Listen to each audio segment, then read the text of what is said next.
के संभव नहीं है।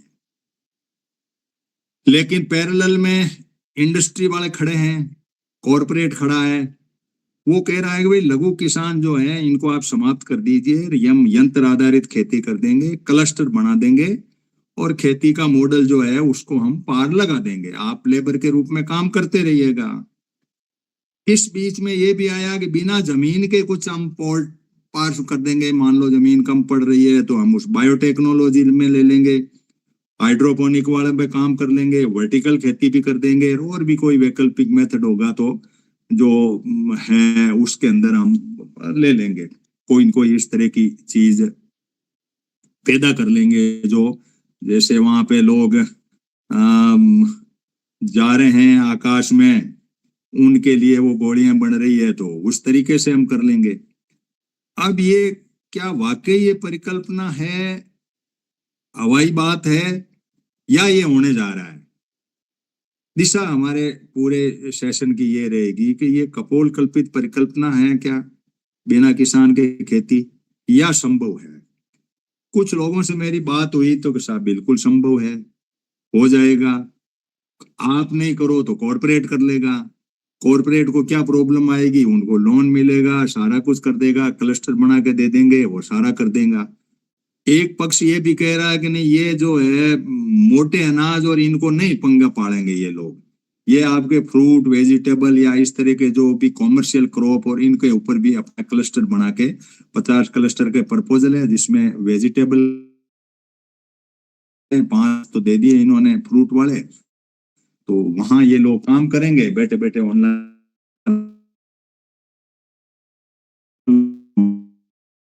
मार्फत पैक्स खोल दिए, जो माल कलेक्ट करेंगे और वो माल कलेक्ट होकर के और कुछ माल एक्सपोर्ट हो जाएगा, कुछ इनके गोदामों में चला जाएगा, और एक सप्लाई चेन जो है प्रॉपर मेंटेन हो जाएगी।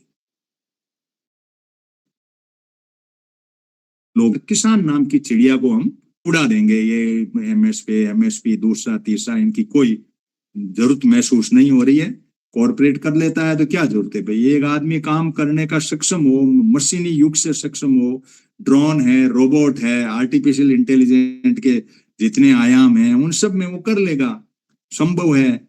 हम लिक्विडेशन बैंक के तहत उनको लोन दे देंगे, तो किसान के लोनों को माफ करो, और वो सारा पड़पच हम क्यों पालें, इतना बड़ा पंगा नहीं करें और ये कर लें।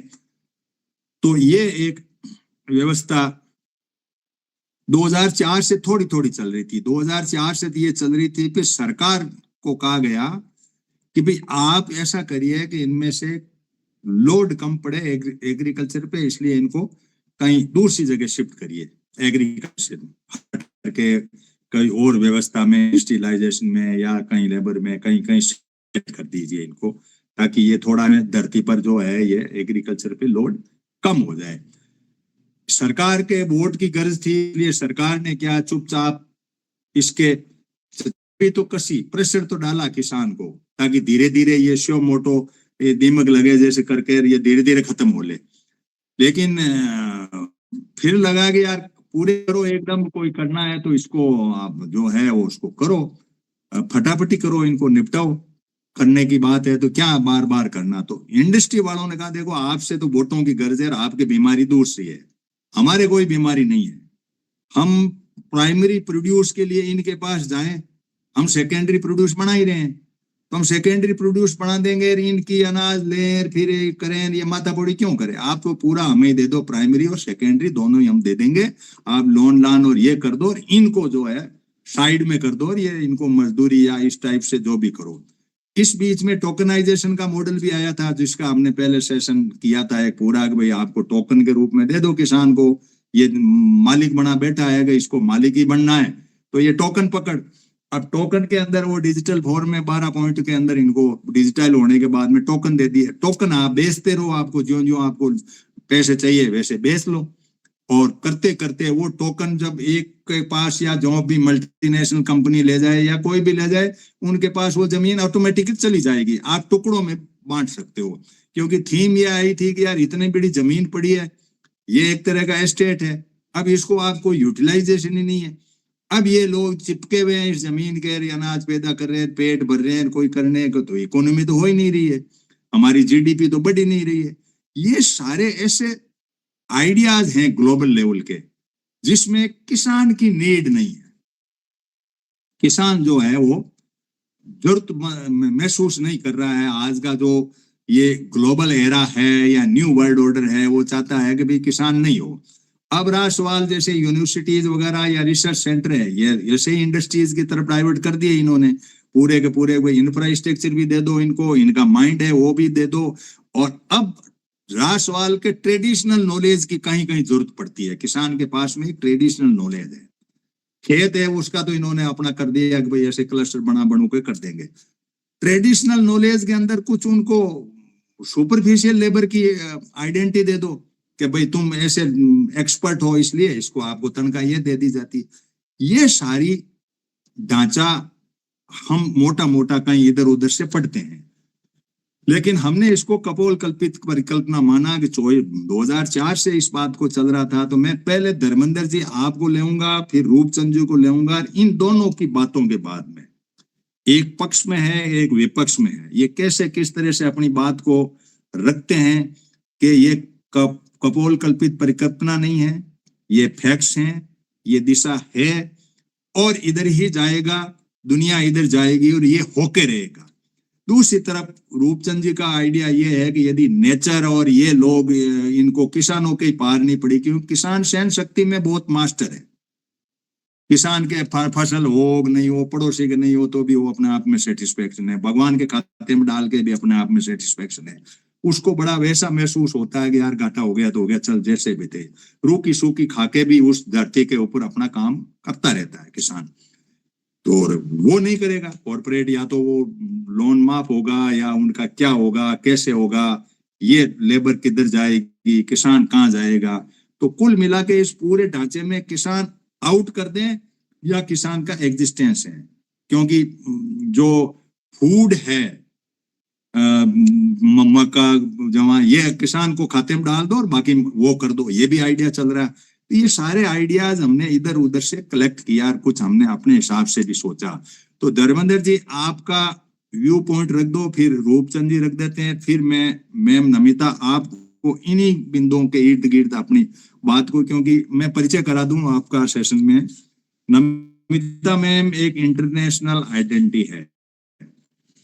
हिसार जम्बेश्वर यूनिवर्सिटी में आप हैं, बायोटेक से हेड ऑफ डिपार्टमेंट हैं, और इंटरनेशनल जो एक इंस्टीट्यूट है, नाम मुझे याद नहीं, मैम बता देंगे तो वहां पे इनकी अपनी एक पैट है और एक सेक्रेटरी लेवल का इनके पास पद भी है। इंटरनेशनल इनकी बायोटेक्नोलॉजी पे मीटिंगें होती है, कभी कभी मुझे भी ऑफर मिलता है तो मैं सुनता हूँ इनकी बातें। तो वाकई बायोटेक्नोलॉजी का जो मॉडल आया जिसमें दूध भी बन रहा है, वो भी बन रहा है, पैरेलली काम चल रहा है, और कई ऐसी टेक्नोलॉजी आई है। तो मैम का इजराइल का भी 7 साल का एक्सपीरियंस है, जब से मैं जुड़ा हूँ, मैं बहुत एफिलेटेड हूँ, हमें बहुत ही मार्गदर्शन मिला और एक दिशा मिली हमें एग्रीकल्चर सेक्टर की। रियल में एक गवर्नमेंट मशीनरी के हिस्सा होने के नाते मैं ज्यादा इनसे अपेक्षा नहीं रखूंगा, और आप भी मत रखना, क्योंकि इनकी एक लिमिट है, सीमाएं हैं, उसमें जरूर ये बात अपनी रखेंगे तो उसी पे अपनी बात को रखेंगे।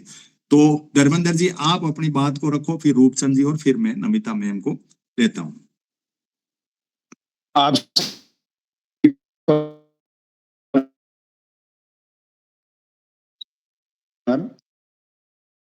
पहले तक हमें भी यही लगता था, मगर जिस तरह से दुनिया में और देश में बदलाव आए हैं, और मान लीजिए कृषि को दिन प्रतिदिन घाटे का सौदा साबित किया जा रहा है, और बार बार कुछ टेक्नोलॉजी का यूज लेकर के जो कुछ हो रहा है 100% ये लग रहा है कि दुनिया इस ओर बढ़ रही है। इसको आप सत्ता कह सकते हैं, पूंजीपति कह सकते हैं, या कुछ भी कह सकते हैं।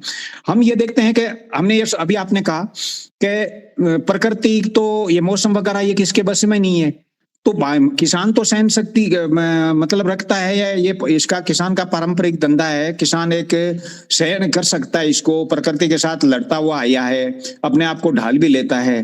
पूंजीपति कब तक टिकेंगे इसमें? तो इसके लिए एक इनके पास समाधान है, HARP, मतलब हार्प टेक्नोलॉजी एक ऐसी है जिसके अनुसार ये मौसम को बदल सकते हैं, बारिश जहां चाहे बाढ़ ला सकते हैं, जहां चाहे बारिश कर सकते हैं। तो ये समाधान इनके पास में है। एक विश्व में जो काम कर रही है, एक तो जॉन डियर कंपनी है और एक दो कंपनियां और है जिनको मालूम नहीं है। ये पिछले बहुत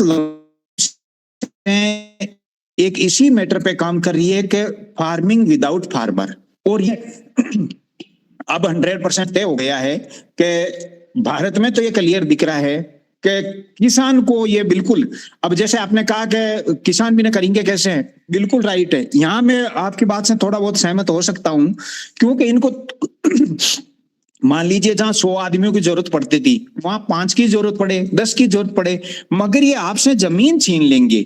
जमीन छीन कर जो कुछ भी करेंगे वो जमीन छीन करके करेंगे मजदूर के रूप में, मतलब आपको मालिकाना हक नहीं रहेगा इनका। जैसे इसके तहत इनका, जैसे भारत सरकार का 2030 जो मिशन है वो है, या 2047 का एक मिशन है, वैसे तो 2030 में ये सब कुछ कर चुके होंगे।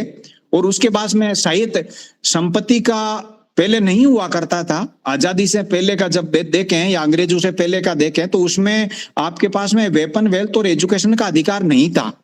और सरकारें वही की वही इतिहास अपने आप में दोहराया जा रहा है और उसी ओर बढ़ रही है।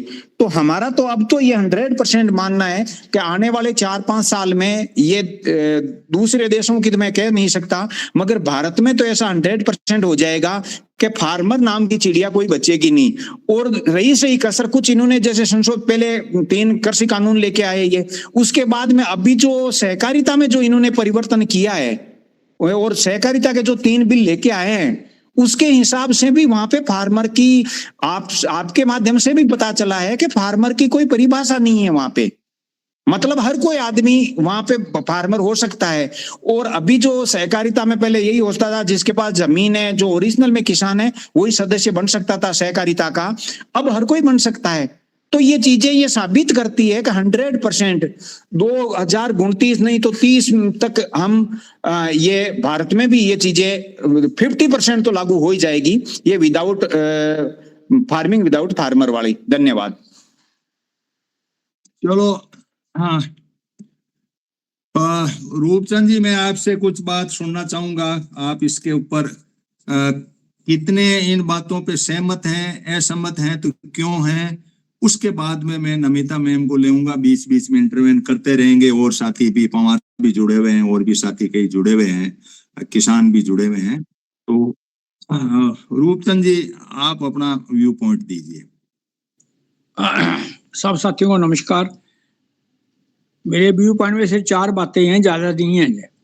नंबर 1 के आदमी को कार खरीदता है, वो 10 साल बाद दूसरी कार बदलता है अगर उसके पास नॉर्मल इकॉनमी हो। ऐसे ही जितनी भी चीजें यूज करने वाली हैं, एसी हो, कार हो, कोई भी हो, उसकी एक लाइफ और टाइम ड्यूरेशन है। मगर कंपनियों ने ये सोचा, वर्ल्ड के कारपोरेट्स ने, बड़े ने, जैसे ब्लैक रॉक वगैरह बड़े बड़े फाइनेंसर ने ये सोचा है कि अगर एग्रीकल्चर और पानी जे इसके बगैर तो इसका बिजनेस तो दुनिया में 24 घंटे रहेगा और 12 महीने रहेगा। इसलिए अब कंपनियां जो चाहती हैं कि एग्रीकल्चर को और उसके नेचुरल सोर्सेज को कंट्रोल कर दिया जाए और अपने पास ले, ताकि उनके पास लगातार एक फार्मूला बना दिया जाए। एक बात तो ये है। और जब ईस्ट इंडिया कंपनी जहां पर आई, ये दूसरा पहलू है, ईस्ट इंडिया कंपनी आई तो ईस्ट इंडिया कंपनी की जो पॉलिसी थी उसको ना तो जहां के राजे महाराज समझ सके, ना जनता समझ सकी, जिसकी वजह से कुछ उनके दलाल बन गए, कुछ उनके पार्टनर बन गए। इसी तरह से ही जो भारत जैसे देश, जिसमें स्पेशली खासकर काऊ बेल्ट, ये हिंदी बेल्ट जो स्पीकिंग है, इसमें तो बिल्कुल दिवालियापन है कि जो सरकार सेंट्रल गवर्नमेंट का है उसी को मानना जाएगा।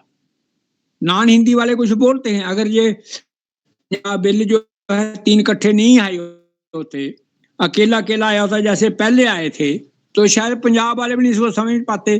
पंजाब वालों का इनिशिएटिव, हरियाणा और यूपी वालों की सपोर्ट, उसके बगैर ये मूवमेंट कामयाब नहीं होता। इनिशिएटिव किसका था? ना तो यूपी से था ना हरियाणा से। इसका मतलब ये है कि सरकार की पॉलिसी को अंडरस्टैंड करना ये मेन काम है कि उसका एजेंडा क्या है। इस वक्त जो चल रहा फार्मर लेस फार्मिंग, ये अपनी सरकार जो है ये ऑलरेडी कंपनियों पर, आप इसे इलेक्ट्रोल बॉन्ड से देख लो आप एक बात, और आप जो इलेक्ट्रोल ट्रस्ट बने हुए हैं उनसे देख लो कि कौन सी पार्टी है जो कंपनी को बगैर चल रही है।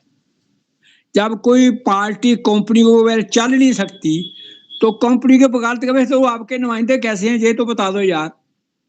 कभी आप कास्ट पे, जाटवाद पे, ब्राह्मणवाद पे, हरिजनवाद पे इकट्ठे हो जाते हैं, और कभी कोई सभा, कभी कोई जाति, कभी किस, ये सब नॉनसेंस की बातें। और ये खेपे पूछ लो आप खापों से, हरियाणा वालों से ही, कि यही खाप एक किसान की सपोर्टों में थी और यही खाप मोदी की सपोर्ट में जो उसके उनका दिवालियापन कर रहा। तो जब इस किस्म की डुप्लीकेसी या मिसअंडरस्टैंडिंग कह लो आप, या भोलापन कहो आप, या वो दूसरा लफ्ज इस्तेमाल नहीं करता मैं, अगर वो सिचुएशन हो के जो वर्ल्ड के कारपोरेट का 15 साल या 20 साल एडवांस प्लान है उसको आपकी सरकार लागू करने जा रही है और हम उसको ना समझते हैं ना कुछ, आगे बात चलती नहीं, कुछ नहीं है।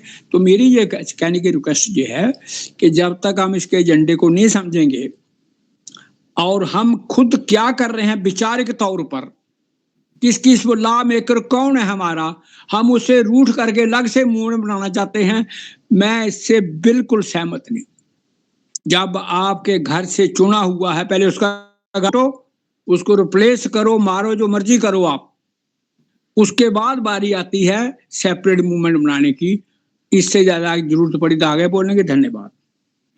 चलो, बहुत बहुत धन्यवाद मैम। मैं आपसे अब इसी पे लगभग प्लस माइनस जो भी हमने डिस्कशन किया, तो मोटा सा था कि भारत एक कंज्यूमर कंट्री है, उपभोक्ता बहुल्य बाजार का है, तो खाद्यान्न की उपलब्धता बिना किसी किसान के संभव कैसे हो पाएगी, इसके भी हो। और क्या ये कल्पना, तो मैम हाँ जी, नमस्कार आप सभी को। अच्छा जी, जो आपका विषय है आज का हमारा डिस्कशन का, उसमें कपोल कल्पित परिकल्पना बिना किसान खेती की आलोचना की आवश्यकता हमें क्यों पैदा हुई है। इसमें सबसे बड़ा जो हमारा कारण है कि हम किसान, हमारे देश का बहुत ज्यादा पढ़ा लिखा नहीं है, समझदार नहीं है, और वो उसके पॉजिटिव एंड नेगेटिव एस्पेक्ट्स को समझ नहीं पा रहा है। जब हम बात करते हैं बिना किसान खेती की और हम कल्पना करते हैं कि जो हमारा किसान है वो पारंपरिक रूप से खेती करने के लिए ज्यादा ट्रेन है, और उसको हमें अपने जो आधुनिक तकनीकी आधारित कृषि है उसके मॉडल को समझने में थोड़ा टाइम लगेगा, और वो समझ नहीं पा रहा है। इसमें जो मेन है, मशीनें भी आ जाती हैं आपकी, ऑटोमेशन भी आ जाता है किसान के, इसमें ड्रोन का उपयोग भी आ जाता है, आर्टिफिशियल इंटेलिजेंस इतनी तेजी से बढ़ रहा है, उसका प्रयोग भी हमारी कृषि बाहुल क्षेत्र के लिए बहुत जरूरी है, और बायोटेक्नोलॉजी जैसी तकनीकी खोज भी हम कर रहे हैं अपने देश में और बाहर भी। किस तरह से हम अपने प्रोडक्शन को बढ़ा पाएं, किस तरह से हम न्यूट्रिशन प्रोवाइड करा पाएं अपनी ह्यूमन लाइफ के लिए, और इन सभी पर कृषि रिलेटेड रिसर्च चल रही है। तो केवल हम इसी ओर ना जाएं कि हमसे जमीन छीन ली जाएगी या इस तरह हो जाएगा, हमें कुछ भी नहीं मिलेगा और किसानों के नाम पे कुछ नहीं रहेगा और किसान नाम का शब्द ही खत्म हो जाएगा।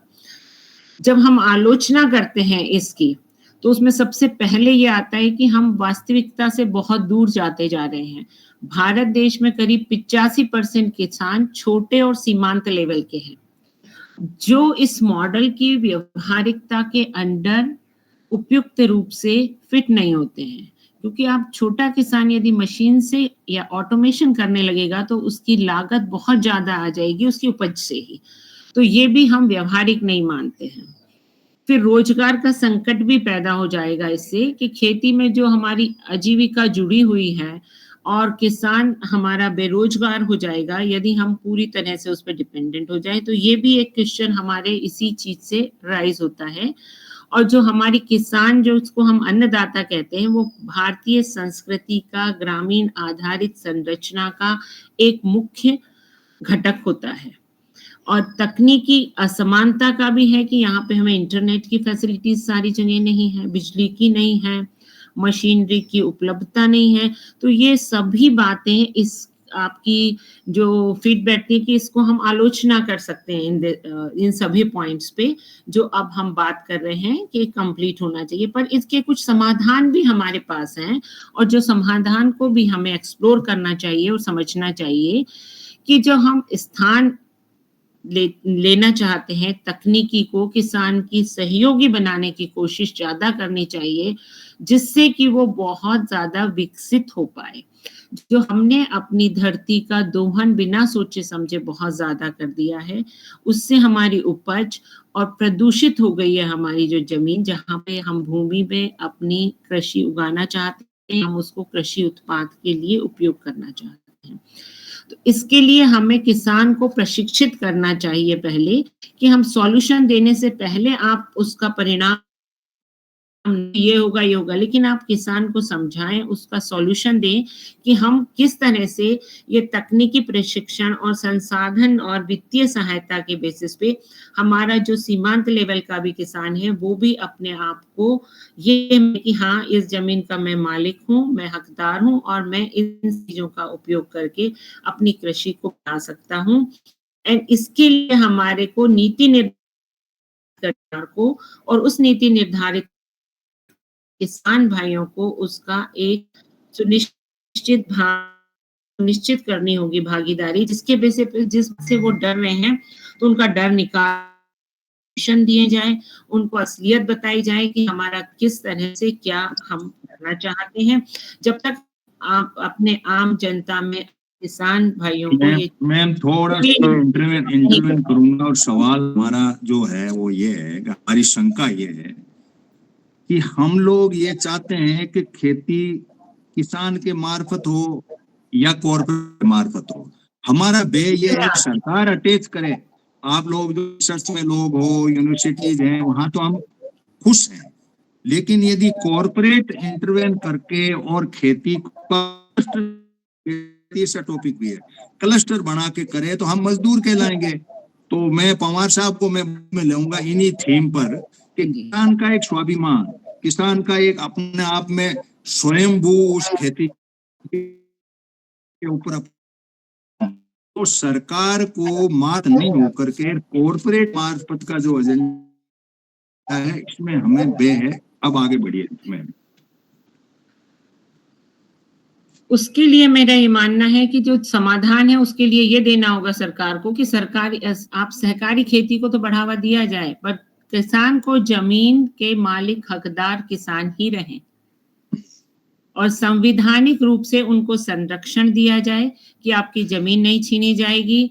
आप क्लस्टर बनाइए, आप एफपीओ बनाइए, आप जिस ई कॉमर्स के थ्रू आप खेती कीजिए या ई कॉमर्स के थ्रू अपना सामान को बेचिए, पर उसमें उसका पूरा की पूरा किसान का हकदार होगा। लेकिन वहां पे जो पारंपरिक रूप की खेती करने वाला किसान है, उसका जो ट्रेडिशनल नॉलेज है उसका उपयोग करने की आवश्यकता है और उसका उपयोग करके ही आगे बढ़ा जाए तो वो ज्यादा बेहतर होगा बनिस्बत की आप छोटे किसानों को बिना लाभ दिए उनसे एफपीओ बना के या आप अपनी भूमि का अधिग्रहण कर लिया जाए, क्योंकि देर सवेर आपको इंडस्ट्रियलाइजेशन करना ही होगा अपनी जमीन का। तो क्लस्टर बनाने की जो आपने बात कही थी वो बिल्कुल सही है, क्लस्टर भी बनाया जाए पर किसान के पास उसका जमीन का हक उसी के पास रहे, उसको फ्री। ये क्लस्टर की है कि आप इस पर्टिकुलर एरिया में जब भी हमारी कोई भी बोलना चाहिए एक हम जो योजना इम्प्लीमेंट करना चाहते हैं वो सक्सेसफुल होगी। जो मैंने कहा छोटे लेवल का किसान आपका मशीन से काम नहीं कर सकता क्योंकि वो इकोनॉमिक नहीं होगा।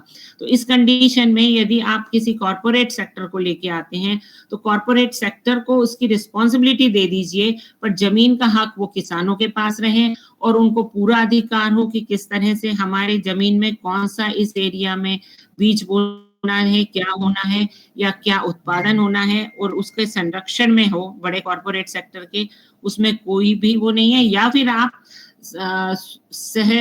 एक तरह से वही क्लस्टर के रूप में किसानों का ही आप बना दीजिए ग्रुप, वो किसान रिस्पॉन्सिबल होंगे कि ये हमारी जमीन है और इस एरिया में हम ये उगाएंगे, इस तरह से उगाएंगे, और उनको एक क्लस्टर बना के उनको मशीन का और जो भी उनको थोड़ा सा इंटरवेन और मैं इंटरवेन कर रहा हूँ। दिया जाए। हाँ, जैसे धर्मेंद्र जी ने मुद्दा उठाया था, मैं पिछले 4 साल से उठा रहा हूँ। ये जो सहकार से समृद्धि का मॉडल है, इसका मल्टी स्टेट कोऑपरेटिव का एक बिल बना। इस बिल के अंदर इन्होंने एक चुनाव आयोग बनाया, उन कोऑपरेटिव की पूरी संस्थाओं का चुनाव करने के लिए अलग से चुनाव आयोग बनाया। पहले राज्य सरकारें कराती थी, लेकिन इन्होंने अलग बनाया।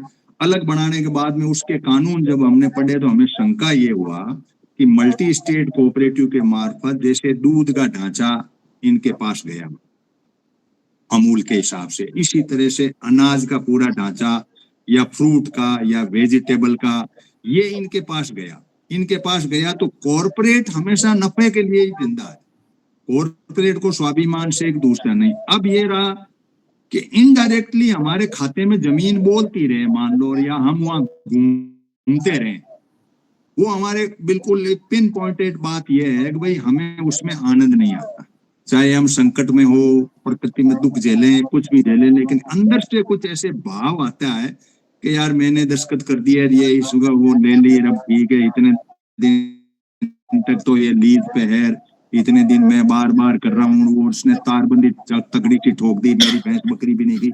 ये जो मॉडल आया ना, इस मॉडल के अंदर किसानों की बड़ी शंकाएं हैं।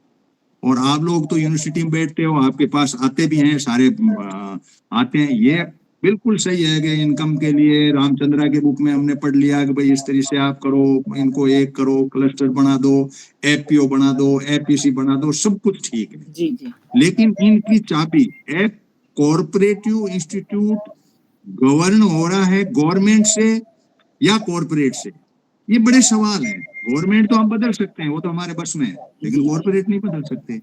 गवर्नमेंट में तो हम अपना जन जागृति कर करके लोगों को कह सकते हैं कि देखो ये सरकार आपके हित में नहीं कर रही है, हमने बिल ले लाए, वापस लिए बिल, सरकार को लेना पड़ा, कॉर्पोरेट नहीं लेता। कॉर्पोरेट की अपनी दादागिरी है, कॉर्पोरेट सुप्रीम कोर्ट में जाता है, कॉर्पोरेट ने पालू प्रकरण को हमने देखा है, उसने सारा कुछ किया। यहाँ हमारी शंका है उस कंडीशन में आप, हाँ जी जी जी, उस कंडीशन में आपको संवैधानिक संरक्षण देना पड़ेगा कि जमीन ना छीनी जाए किसान की, और किसान का अधिकार वही हो। और जब तक संवैधानिक संरक्षण नहीं मिलेगा तो आप लोगों की ये शंका जायज है कि किस तरह से हो। और यदि कस्टम हायरिंग सेंटर बना दिए जाएं जहां पे छोटे किसानों को उनको मशीनें अवेलेबल करा दी जाएं, आप उसमें एक पर्टिकुलर एक मिनिमल खर्चा दे दीजिए उनको कि हमारा ये खर्चा आएगा, आप इनकी मशीनें यूज करिए, वो सेंटर बना दिए जाए, वहां से किसान अपना कोई भी मशीन ले, अपना काम करे और वहां पे उसी हालत में उसको छोड़ दे या वापस कर दे। ये भी उसका समाधान हो सकता है। ये मेन तो यही है कि संवैधानिक संरक्षण तो किसान को देना पड़ेगा। जब तक संवैधानिक संरक्षण नहीं मिलेगा तो किसान हमेशा ही शंका में रहेगा कि मेरी जमीन छीन ली जाए। दूसरा मैं बताऊं, मैं इसमें और इन्वॉल्व कर दूं, एक टोकनाइजेशन का फंडा जो आधार बना ना, उनका नाम मैं भूल रहा हूँ, आधार का जिसने आइडिया दिया ना, पूरे भारत में आधार बना, उन्होंने ये मॉडल दिया कि आप टोकनाइजेशन कर दीजिए, जमीन का पूरे को टोकन दे दीजिए, डिजिटलाइजेशन हो गया, टोकन पकड़ा दीजिए। जी। टोकन के अंदर वो ये छूट दे रहे हैं कि आप वो आधार वाला वो नंदन नीलकेणी, डॉक्टर साहब बीच में नहीं, बीच में ऐसा डिस्टर्ब नहीं। तो उस टोकनाइजेशन में हम ये सोच रहे हैं कि जैसे मेरे 5 हेक्टरी है मेरे पास मान लो है, या 2 हेक्टरी है, मुझे टोकन दे दिया 20-30 ईता बाई ईता के, उस टोकन को मेरे घर हुई तो मैंने टोकन भेज दिया। हमने एक पूरा सेशन किया था, मेरे इस पे चैनल पे है ग्लोबल यूनाइट पे, तो वहां हम ये शंका कर रहे हैं कि यार टोकन लेकर के ये मल्टीनेशनल कंपनी आकर के मेरा टोकन ले लेगी, वो कब्जा कर लेगी, तो इनडायरेक्ट कब्जा हो जाएगा। संवैधानिक संरक्षण ये है कि भाई तुम्हारा नाम है, लेकिन तुमने तो जमीन को टोकन देकर के बेचा है। किसान तो भोला है, किसान को अता पता ही नहीं कि टोकन का होता है क्या, वो तो रुपया गया, टोकन ले लिया, टोकन बेच के अपना ले लिया। अब इस भोले पंछी को बचाने का ये तरीका कोई ऐसा सरकार सोच नहीं रही है। उनको वोट लिए हम बंटे में, जैसा रूपचंद जी ने कहा कि हम तो धर्मों में बंटे हुए हैं या हम जातियों में बंटे हुए हैं, हम किसान कौम में बंटे हुए ही नहीं है। यहाँ हमारी प्रॉब्लम है। मतलब या आप क्या टिप्पणी देंगे? फिर मैं पवार साहब को लेता हूँ इन्हीं बातों को, जो सामाजिक जो सिस्टम है उसके ऊपर। जी जी जी मैम नमिता, हाँ बोलिए सर। हाँ मैम, आप अपनी टिप्पणी कर हाँ दीजिए। जी। ये जो आपने टोकन की बात कही ना, तो टोकन की बात में भी आपको वो समझना पड़ेगा कि टोकन आपको दिया है कि इस पे आपका मालिकाना हक है। आपसे कोई टोकन मनी तो नहीं ली गई ना, आपने कोई उनसे पैसा तो नहीं लिया कि आपको मालिकाना हक आपका है, पर ये जमीन आपने उनको एक तरह से लीज पे दी है कि भाई आप इस पे खेती कर सकते हैं, ठीक है। लेकिन लीज पे एक पर्टिकुलर टाइम के लिए दी है, उसके बाद लीज को रिन्यू कराने की ड्यूटी आपकी रहेगी, या वो रिन्यू कराए। और कोई भी जो मल्टीनेशनल कंपनी है हिंदुस्तान में तो खेती करने आएगी नहीं, अपनी लोकल कंपनी ही करेगी। और जितना खाद्यान्न होगा, हमारी जमीनें पूरी बर्बाद हो चुकी हैं, आपको एक फैक्ट बताती हूँ मैं। इसलिए हमें जरूरत है कि हमारे बीजों को हम चेंज करें। जो हमारे इतना हमने उनका ओवर दोहन कर लिया है कि जमीन की हेल्थ ही बिल्कुल डिस्टर्ब हो गई है। तो आना हमारे पास जो खाना आना है वो बाहर से ही हमें इंपोर्ट करना पड़ेगा। यहाँ पे केवल हमारे यहाँ जो भी होगा वो इंडस्ट्रियलाइजेशन पे बेस्ड होंगी। अब आगे की जो भी हमारी पॉलिसीज होंगी उसमें इंडस्ट्रियलाइजेशन ही होना है। हम खेती को कितना भी बोलें कि हमारे देश की जान है और हमारे खाद्यान्न में हम सफिशिएंट है, हम सफिशिएंट है ही नहीं अपने खाद्यान्न के लिए, उत्पादन के लिए। हमारे पास काफी कमी है और बाहर से ही हमें खरीदना पड़ेगा। और जो बड़े बड़े वर्ल्ड की शक्तियां वो यही चाह रहे हैं कि हम फूड के ऊपर डिपेंडेंसी बढ़ाकर हम इनके ऊपर कब्जा करें या इनको प्रेशराइज करने की कोशिश करें। तो उस कंडीशन में हमारे पास कोई ऑप्शन नहीं रह जाता कि हम क्लस्टर बना के और उन खेती को उसी तरह से किया जाए, और इंडस्ट्रियलाइजेशन, खेती को भी इंडस्ट्रियलाइजेशन से के साथ ही जोड़ें। तो या तो हमारा जो मैंने बोला कि यदि भागीदारी हम किसान की रखते हैं उसके अंदर, तो वो अपने डर को बता सकते हैं सरकार में कि भाई ये है हमारे को, इसके ये वाला हमारा इंटरेस्ट आप कैसे प्रोटेक्ट करेंगे। यदि हम बना भी लेते हैं क्लस्टर और आप हमें टोकन दे देते हैं, हमारी जमीन आपके पास रहेगी, तो हमारा कहाँ तक होगा। और इसमें लेटर ऑन क्या होगा कि जो हमारी पारंपरिक, हमारी संस्कृति से जुड़ी चीजें हैं, हमारा जो ज्ञान है वो खत्म हो जाएगा, क्योंकि हमारी आने वाली जनरेशन केवल वो एक तरह से ठेके पे दी वाली चीज हो जाएगी, वो करेंगे और हमें नहीं पता रहेगा कि ये वाली प्रॉब्लम आ रही है तो हम इसको खेती में कैसे सॉल्व करें। वो टोटल इंडस्ट्रियलाइजेशन ही हो जाएगा खेती का भी, जैसे विदेशों में। एक अब मैं आपको लास्ट का जो टॉपिक है उसके ऊपर अपनी टिप्पणी चाहूंगा। बिना जमीन के, आप बायोटेक्नोलॉजी के इंटरनेशनल आइडेंटिटी, बिना जमीन के बायोटेक्नोलॉजी से, हाइड्रोपोनिक से, वर्टिकल खेती से और कोई और वैकल्पिक जितने मेथड हैं, उनसे क्या भारत इतना बड़ा देश उपभोक्ता है, उसके अंदर कुछ ऐसी ढांचा हो सकता है? या ये हवाई बात है, ठीक है चलो जमीन नहीं है तो वर्टिकल खेती कर लो भाई, इतनी कर लो, इस छत पे कर लो, या बायोटेक्नोलॉजी में आप लोग रिसर्च में करते ही हैं, आपने दूध भी बनाया, सारा कुछ बन रहा है, कई चीजें बन रही है, तो उसके बारे में भी आप मैम कहिए, फिर मैं पवार साहब के पास जाऊंगा। ये इसमें जहां तक हम बात करते हैं हाइड्रोपोनिक खेती की, तो वो तो केवल मिट्टी के बिना पोषक पदार्थ और पानी की खेती होती है, पानी के अंदर ही वो खेती की जाती है। तो उसमें क्या होगा, स्टैग्नेशन या वर्टिकल खेती के अंडर भी आ जाता है, वो ऊपर नीचे एक के ऊपर लगा के करते हैं, क्योंकि तो बहुत साल पहले से ही इजराइल में जो स्ट्रॉबेरी फ्रूट्स की और फोलिएज क्रॉप्स की, इन सब की वर्टिकल खेती होती थी। गेहूं चावल हम नहीं उगा सकते वर्टिकल खेती में, और वो एडवाइजेबल भी नहीं है कि हमारे पास इतना वो नहीं है। हाइड्रोपोनिक खेती के थ्रू हम गेहूं चावल नहीं उत्पादित करना चाहते, केवल हम फ्रूट और वेजिटेबल्स उगा सकते हैं हाइड्रोपोनिक के थ्रू या वर्टिकल खेती के थ्रू, अभी तक का यही है। और जीएम क्रॉप की जहां तक हम बात करते हैं, वो टिश्यू कल्चर से हो जाएंगी या फिर फसलों के ऐसे मॉडिफिकेशन डेवलप कर दी जाएंगी, फसल जो है वो ज्यादा ओवर सलाइन सॉइल है या कम पानी की खेती भी हो जाए उसमें, इस तरह की बीज उत्पादित किए जाएं, और ये पॉसिबल है। और कीटों से सुरक्षा के लिए बायोटेक्नोलॉजी के सीट पे, क्योंकि आजकल फंगल इन्फेक्शन भी बहुत ज्यादा हो गया है। बेंगलोर में मैम दूध बन चुका है, बेंगलोर की सिटी सप्लाई जो है आपकी बायोटेक्नोलॉजी से, आप लोग लेबोरेटरी में बैठ के हमारे खाने की चीजें बना रहे हैं। बायोटेक्नोलॉजी के मार्फत। मीट का उत्पादन उसका हो क्या रहा है। भविष्य है, वो कितना उसके अंदर दम है, या ठीक है रिसर्च के तौर पे थोड़ा बहुत चल रहा है उतना हम कर रहे हैं? जी हाँ, नहीं इसमें दम है। जैसे आपका मार्केट में सप्लाई हो चुका है सेल बेस्ड मीट जो मिल रहा है, वो आपके बर्गर्स वगैरह बहुत सारी कंट्री हैं यूरोप की, उन्होंने अलाउ कर दिया है, तो मीट भी कल्चर हो रहा है। तो उसमें ये फायदा होगा कि एक सेल को लेके आपने इतना बड़ा मीट बना दिया, ठीक है।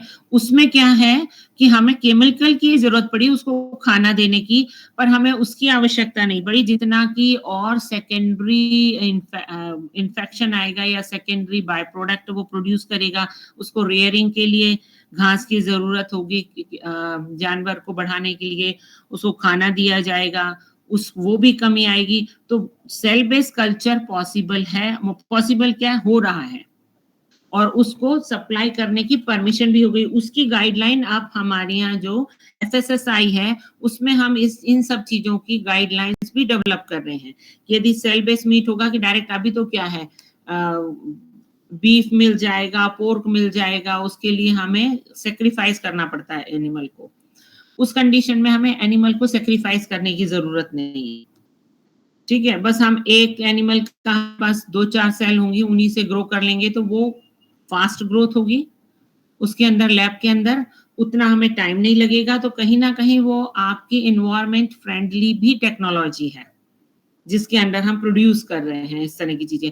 मिल्क के लिए आप एनिमल की रेयरिंग करते हैं, आपको बहुत ज्यादा खपत देनी पड़ती है, वहां पे माइक्रो ऑर्गेनिज्म के थ्रू है, वो आपने सेल के वो माइक्रो ऑर्गेनिज्म को न्यूट्रिएंट सप्लाई करे, और उन्होंने सेकेंडरी प्रोडक्ट के फॉर्म में मिल्क का प्रोडक्शन स्टार्ट कर दिया, और वो milk equivalent to the cow milk होगा। अदरवाइज रेयरिंग करने के लिए हम उसको घास भी खिलाना पड़ता है, करना पड़ता है, तो कहीं ना कहीं ग्रीन हाउस गैस का इफेक्ट आता है उसके बाद, कि बहुत ज्यादा ग्रीन हाउस गैस प्रोड्यूस होती है यदि आप मिल्क प्रोडक्शन एनिमल के थ्रू करते हैं। तो वो इन्वायरमेंट की जो हमारी चेंजेस आ रहे हैं उसके लिए हमारी प्राथमिकता हो ही जाती है कि हम इस तरह की अल्टरनेटिव टेक्नोलॉजी डेवलप करें जिससे कि हम अपने प्लेनेट को बहुत लॉन्ग टर्म के लिए प्रोटेक्ट कर पाए किसी भी तरह के नुकसान के लिए। तो ये सारी चीजें हैं, और पानी की खपत को भी हमें कम करना है। तो कुछ ऐसी विधियां डेवलप करें कि जो सीड हो उसको जरूरत नहीं हो पौधे को ज्यादा पानी की, वो कम पानी में भी डेवलप होने में सक्षम हो और वो प्रोड्यूस कर पाए किस तरह से प्रोड्यूस करना है। ये वाली चीज भी है, हमारे पास अभी अवेलेबल नहीं है इतनी जमीन, तो उसके लिए हमें वर्टिकल खेती पे जाना ही होगा। और वर्टिकल खेती में जो होगा वेजिटेबल्स हम ग्रो कर लें किसी तरह से, हम छोटे मोटे जो फ्रूट्स हैं स्ट्रॉबेरी वगैरह इस तरह के हम फ्रूट डेवलप कर सकते हैं उसमें, और छोटे प्लांट्स को हम वर्टिकल खेती के लिए जा सकते हैं। लॉन्ग प्लांट्स के लिए या बड़े एनुअल आम अमरूद के लिए हम वर्टिकल खेती में नहीं जा सकते हैं, ये मेरी मानना है। और टिश्यू कल्चर के थ्रू भी हम कल्चर कर सकते हैं जिससे कि हमें बहुत ज्यादा बीज तक इंतजार ना करना पड़े। हमने टिश्यू लिया, उसके प्लांट डेवलप किए और उनको हाइड्रोपोनिक खेती के थ्रू हमने ग्रो कर लिया। ये है, ये हमारी मजबूरी है कि हमें इसकी ओर बढ़ना ही पड़ेगा। इतने कीट बढ़ गए, बहुत जल्दी चेंज हो जाते हैं। मलेरिया के कन्वर्जन्स आ गए, टीबी के आ गए हैं इतने कि आप उनको वो ही नहीं कर सकते। तो हमें कहीं ना कहीं हमें उच्च लागत की तो होती है तकनीकी, लेकिन उच्च लागत के बावजूद हमें इस तरह के हमारे पास ऑप्शन ही नहीं होगा जब जमीन का, तो हम क्या करेंगे, मजबूरी में हमको ये सब परंपरागत खेती को छोड़कर हमें जाना ही पड़ेगा। जैसे शहरों में है, शहरों में आप जमीन नहीं है, वेजिटेबल कहाँ लगाएंगे, तो वहां पे वर्टिकल खेती के ऑप्शंस आ रहे हैं, हाइड्रोपोनिक के ऑप्शन आ रहे हैं कि एक फैक्ट्री लग गई उसमें हाइड्रोपोनिकली ग्रो किए जा रहे हैं। तो इस तरह से हम कर सकते हैं, ये मेरा मानना है।